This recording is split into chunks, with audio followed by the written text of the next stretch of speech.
কবি রবীন্দ্রনাথ ঠাকুরের লেখা কবিতা কৃপণ। আমি ভিক্ষা করে ফিরতেছিলেম গ্রামের পথে পথে, তুমি তখন চলেছিলে তোমার স্বর্ণরথে। অপূর্ব এক স্বপ্ন সম লাগতেছিল চক্ষে মম।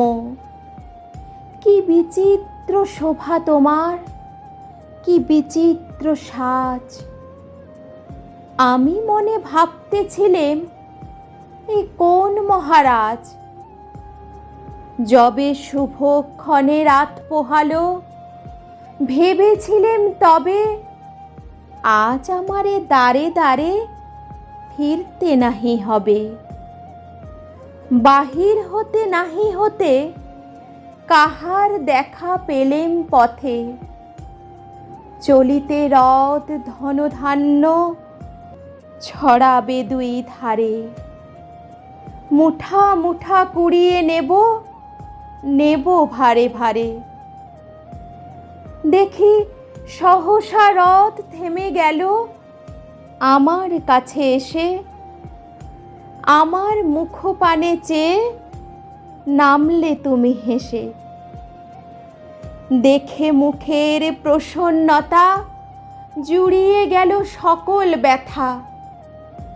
হেনকালে কিসের লাগি তুমি অকস্মাৎ আমায় কিছু দাও গো বলে বাড়িয়ে দিলে হাত।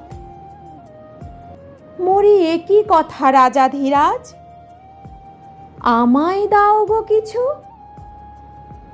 শুনে ক্ষণকালের তরে রইনু মাথা নিচু।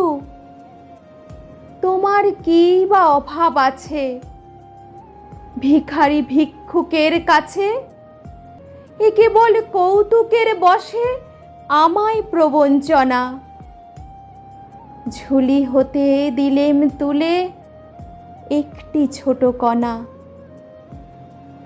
যবে পাত্রখানি ঘরে এনে উজাড় করি, এ কি ভিক্ষা মাঝে একটি ছোট সোনার কণা দেখি। দিলেম যা রাজ ভিখারিরে, স্বর্ণ হয়ে এলো ফিরে। তখন কাঁদি চোখের জলে দুটি নয়ন ভরে।